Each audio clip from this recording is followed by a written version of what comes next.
So in today's video, we're going to go over my workout routine to enhance my squats. Now, it's only been since January 2021 that I was able to squat again. Before that, I had to take a few years off and rehab my squat form. That was because I had such bad nerve pain in my back due to a few things. In my family genetics, we have spinal stenosis, that's kind of fusing of the spine at the back. I had extremely tight hip flexors from doing movements wrong before I was a personal trainer, before I had all the knowledge I had today, and due to a drunk driver hitting me full speed when I was younger. So, as I got a little bit older, those pains just got worse and worse until the nerve pain was just so much that I could only stand or lay flat. I couldn't sit for longer than 5-10 minutes at a time before my nerve pain would get so much that there'd be fire shooting all the way down my leg and into my lower back. So you're going to learn how to optimize your squats by doing some warm-ups, and we're going to take you through it right now. And now you can see I'm going into a frog pose. So what I'm trying to do is keep my back perfectly straight. If you were to put a dowel from the back of my neck to my tailbone, it should be straight. The wider your knees are out, the harder this becomes. And the more that you shift your feet inwards towards each other, the easier it becomes. And if you shift your feet outwards, it'll be a little bit harder. The first exercise that you saw me do was standing calf stretch on a wooden block. So the calf pulls tight into the hamstrings and quads, so I like to loosen up that. I like to loosen up my hips. In this one, you can see I'm going to do some stretching of the quads and hip flexors, so I'm starting by sitting back on my heels. This one I wouldn't say is for beginners. Go slowly if you're going to try this. And you can see my hip flexors are extremely tight because there is a decent roundingness to my back when I do this.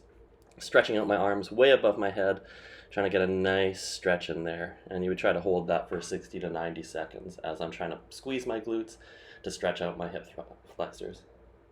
And then now I'm getting into like a split stance kind of squat, and I'm lunging from one side to another. And if you notice what my feet are doing at the heel, I'm rotating away. Again, kind of opening up through the hips, and I'm stretching my inner thighs. This one, again, you can do about 10 to 12 reps. Just focus on nice, slow. If there's an area that's a little bit more tight, spend a little bit more time in that stretch. And then next here, I'm gonna hip hinge. So keeping my back flat for the first part of it, as if I'm doing a deadlift, stretching out my hamstrings and calves. And then now you can see I am rounding at the back, and I'm trying to stretch out my lower back. And in here, you can see me going up and down, touching my toes. I'm not bouncing. What I'm doing is I'm taking a big belly breath of air, and that breath is helping me rise up. And as I slowly exhale, you'll see my hands fall deeper and deeper into my toes.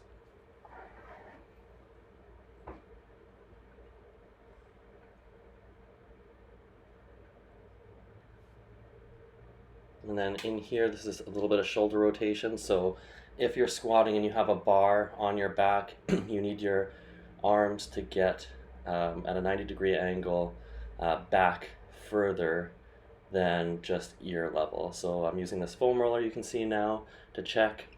Right now I have some really tight pec muscles and lats that are preventing me from doing this properly. So I'm going to be doing some other exercises to loosen those up today. If you don't have a problem with this, again, you're just bending 90 degrees at the arms and rotating backwards. There's another nice stretch. I'm trying to stretch out my lats a little bit and my back. Imagine pushing a wall away from me when it's near my head. Again, now I'm trying again, getting the elbows, ideally in a perfect world, to touch the ground here. You can see it's a little bit challenging for me. Some days are a little bit easier, some days are harder.